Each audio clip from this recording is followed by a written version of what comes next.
Assalamualaikum warahmatullahi wabarakatuh. Selamat malam sobat semuanya. Dan malam hari ini kita berada di Masjid Syekh Abdul Manan atau yang dikenal dengan Islamic Center di wilayah Kabupaten Indramayu.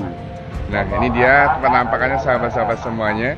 Kita nanti akan berkeliling semuanya di area komplek atau juga di area Masjid Islamic Center Indramayu ini. Selamat mengikuti dan jangan lupa untuk terus support channel kami untuk like, komennya sahabat-sahabat semuanya, dan kita juga nanti akan sampaikan tentang sejarah Masjid Syekh Abdul Manan ini atau yang dikenal dengan Masjid Islamic Center ini.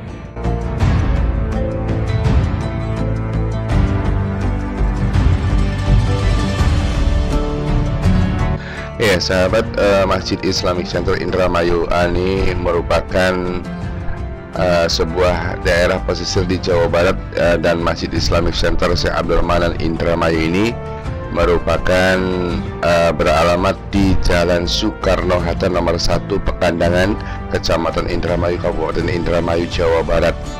Nah, tepatnya di area Simpang 5 atau Bundaran Mangga, Kabupaten Indramayu. Ya, masjid ini menurut data berdaya tampung jamaah sekitar 2.500 jamaah sahabat. Masjid Islamic Center Syekh Abdul Manan Indramayu ini adalah sebuah masjid yang umumnya baru seumur jagung, dan masjid ini dibangun pada tahun 2015 dan selesai pada tahun 2018 yang lalu.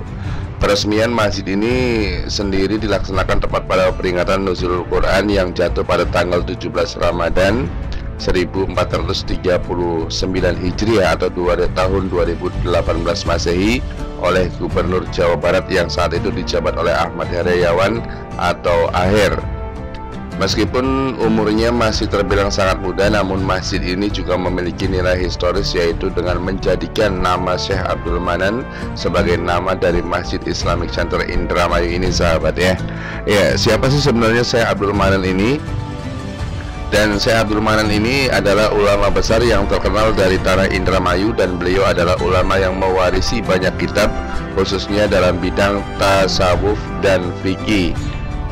Di masa hidupnya, Syekh Abdul Manan ini tinggal di sebuah rumah sederhana yang ada di wilayah Kelurahan Pauman, Kecamatan Kabupaten Indramayu, dan meski sudah berusia ratusan tahun, namun hingga saat ini struktur bangunan rumah tersebut masih terjaga keasliannya sahabat.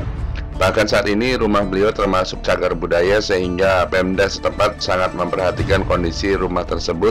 Dan satu hal yang patut dicatat adalah rumah dan makam beliau berada persis di komplek masjid, maka tak heran banyak jamaah yang mengunjungi masjid sekaligus berziarah ke makam beliau.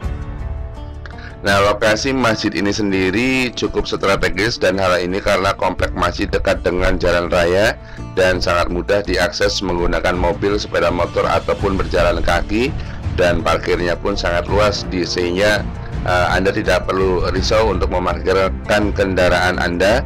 Ya, di area ini terlihat dan nampak di area parkir juga sangat luas sekali sahabat ya. Dan arsitektur masjid ini memiliki gaya arsitektur yang khas dan menarik. Terdapat perpaduan model masjid modern tetapi tidak melewatkan kesan tempo dulunya sahabat ya. Dan bangunan masjid ini dihiasi oleh 3 kubah, dan kubah terbesar berada persis di tengah-tengah bangunan yang terapit oleh 2 kubah ukuran kecil yang terletak di samping kiri dan kanan. Ya, salah satu kubahnya juga kemarin sempat viral bahwa sempat ambruk juga sahabat ya. Dan selain itu terdapat juga 4 menara ya, yang hancur adalah yang sempat roboh adalah menara yang dimaksudnya. Dan ada 4 menara di setiap sudut masjid yang masing-masing tingginya adalah 100 meter, dan ornamen masjid ini pun begitu indah. Ornamennya dibuat dengan sangat apik yang mirip dengan bangunan Arab Timur Tengah sahabat, sehingga banyak sekali yang kalau misalnya kita melihat dari segi foto atau juga video ini, kebanyakan mengira bahwa kita ada di daerah atau di wilayah sekitar Arab Saudi atau wilayah timur ya sahabat. Nah sahabat, sebagaimana masjid besar pada umumnya, di masjid ini terdapat fasilitas yang sangat memadai. Bahkan banyak netizen yang memuji keindahan dan wanginya area dalam masjid, dan area di dalam masjid pun sudah dilengkapi dengan AC sehingga Anda tidak akan merasa kepanasan sahabat ya. Di sini juga terdapat area rumput sintetis yang dapat digunakan untuk bermain atau berlari. Selain itu, pada area depan masjid ini ada payung layaknya payung yang terdapat di Masjid Nabawi. Tidak ketinggalan juga terdapat air mancur yang menarik jamaah untuk berfoto di sekelilingnya, sahabat ya. Dan area parkirnya pun luas dan terjaga karena pintu masuk menggunakan karcis. Ada juga warung makan di samping masjid untuk mengisi perut Anda tentunya. Dan selain itu, pengelola menyediakan spot buku untuk membaca buku pengetahuan ataupun kitab Islami. Karenanya bagi Anda yang tinggal di Indramayu ataupun para pelancong yang sedang berwisata, ini tidak ada salahnya datang ke Masjid Islamic Center Indramayu ini untuk beribadah sekaligus menikmati keindahan dan kenyamanan rumah Allah ini, sahabat, di areanya ya. Dan dari mata lainnya, Masjid Islamik dari data lainnya, Masjid Islamic Center Indramayu ini diberi nama Syekh Abdul Manan.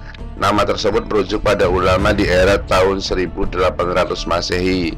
Dan dari informasi yang berhasil dikumpulkan menyebutkan jika Syekh Abdul Manan ini adalah ulama dengan tingkat keilmuan yang sangat tinggi, sahabat. Ya, Syekh Abdul Manan ini membawa banyak naskah kuno Islam baik dalam versi Arab Gundul maupun Jawa Paigon, dan naskah tersebut tersimpan di Museum Bandar Cimanuk Indramayu. Dan sahabat, Syekh Abdul Manan sendiri merupakan tokoh ulama yang berhasil membumikan dakwah Islam di era kolonialisme Belanda. Namun sayang masyarakat Indramayu belum mengenal dekat dengan sosok ulama langit tersebut. Ini nama Syekh Abdul Manan ini digunakan untuk nama Masjid Islamic Center Indramayu. Dan seperti diketahui, Masjid Islamic Center Indramayu ini dibangun di Simpang 5 Indramayu, sahabat ya. Dan masjid tersebut diresmikan pada tahun 2018, tepatnya di hari Jumat 1 Juni oleh Gubernur Jawa Barat yang saat itu dijabat oleh Ahmad Heriawan atau Aher, dan Bupati Indramayu yang saat itu dijabat oleh Ibu Haja Ana Sopana, dan biaya yang digunakan sekitar 122 miliar rupiah, sahabat. Dan budayawan Indramayu Nang Sadewo juga menyimpan banyak manuskrip kuno Syekh Abdul Manan, dan menurutnya ada banyak warisan Syekh Abdul Manan yang bisa dipelajari generasi muda saat ini. Dan warisan Syekh Abdul Manan ini berupa kitab-kitab dengan aksara Arab dan Jawa. Dan kitab-kitab tersebut jika dibedah banyak mengkaji soal ilmu tasawuf, fikih, dan lainnya. Di masa hidupnya, Syekh Abdul Manan tinggal di sebuah rumah sederhana yang ada di wilayah Kelurahan Pauman, Kecamatan Kabupaten Indramayu. Dan meski sudah berusia ratusan tahun, namun hingga saat ini struktur bangunan rumah tersebut masih terjaga keasliannya. Rumah Syekh Abdul Manan sendiri bisa melengkapi wisata di Islamic Center Syekh Abdul Manan Indramayu. Dan sementara itu, keturunan Syekh Abdul Manan Apiah mengungkapkan rumah yang dulu ditinggali oleh Syekh Abdul Manan hingga kini struktur penggunaannya juga tidak ada yang diubah, dan umur rumah tersebut juga cukup tua, masuk dalam benda cagar budaya karena usianya sudah ratusan tahun yang lalu, sahabat. Itu tadi ya sekilas informasi atau sekilas sejarah profil arsitektur fasilitas Masjid Islamic Center Indramayu. Dan kalau misalkan Anda juga penasaran, ya sudah, silakan datang dan berkunjung ke Masjid Islamic Center Indramayu yang luar biasa tentunya dengan keindahan-keindahannya. Dan jangan lupa untuk selalu beribadah, menjaga kedekatan kita kepada Allah Subhanahu wa Ta'ala. Sampai di sini dulu untuk sejarah cerita kita sampai di sini dulu untuk video kita kali ini. Terima kasih sudah menonton videonya. Jangan lupa terus mengikuti video-video kita, dan sampai jumpa di video kita selanjutnya. Wassalamualaikum warahmatullahi wabarakatuh.